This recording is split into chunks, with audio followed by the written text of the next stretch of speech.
Hello बच्चों, आज हम आपकी क्षितिज पाठ्य पुस्तक से कविता कैदी और कोकिला से संबंधित प्रश्नोत्तर करेंगे। आपकी कविता का दूसरा प्रश्न है, कवि ने कोकिल के बोलने के लिए किन कारणों की संभावना बताई है। मतलब वो किन कारणों से बोल रही होगी। उत्तर, कवि ने कोयल के बोलने की निम्नलिखित संभावनाएं बताई हैं। नंबर 1, कोयल कोई विशेष संदेश जनमानस तक पहुंचाना चाहती है। नंबर 2, जंगल की आग की तरह फैलती स्वतंत्रता की भावना को जनता में प्रसारित करना चाहती है। नंबर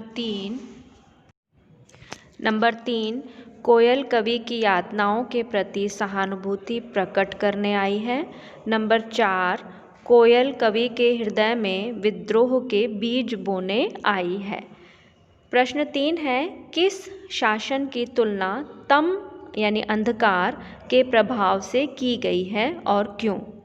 उत्तर, कवि ने अंग्रेजी शासन की तुलना तम के प्रभाव से की है, क्योंकि अंधकार अन्याय और अत्याचार का प्रतीक है। जिस प्रकार अंधकार में कुछ भी दिखाई नहीं देता, उसी प्रकार अंग्रेजी शासन के अमानवीय अत्याचारों के बीच स्वतंत्रता की कोई राह दिखाई नहीं देती थी।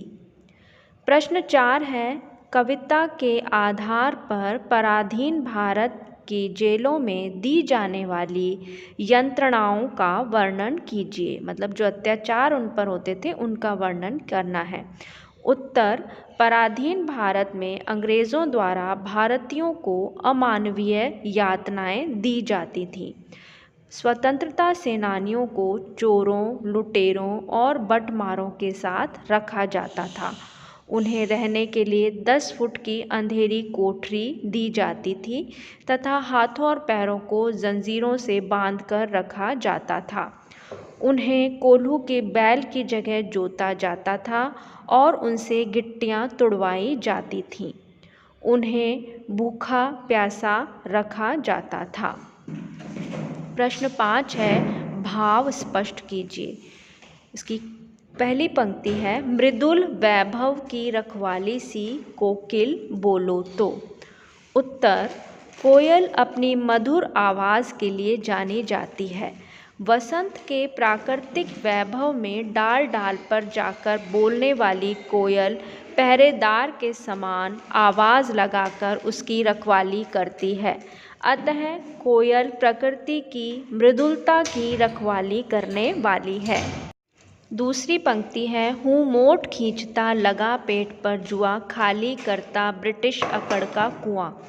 उत्तर, कवि कहते हैं कि वह अपने पेट पर जुआ बांधकर चरसा चला रहे हैं, अर्थात उनसे पशु जैसा सख्त काम लिया जा रहा है। फिर भी वह हार नहीं मान रहे हैं। वह अंग्रेज़ों द्वारा दी जाने वाली यातनाओं को बिना विरोध किए हंसी खुशी सहन करते जा रहे हैं, जिससे ब्रिटिश सरकार की अकड़ ढीली पड़ गई है और उन्हें एहसास हो गया है कि अब अत्याचार करने से भी वे सफल नहीं हो सकते। प्रश्न 6 है, अर्धरात्रि में कोयल की चीख से कवि को क्या अंदेशा है। उत्तर, कवि को अंदेशा है कि कोयल कैदियों पर किए जाने वाले अत्याचारों को देखकर दुखी हो उठी है, इसलिए दुख के कारण आधी रात में उसके मुख से चीख निकल पड़ी है।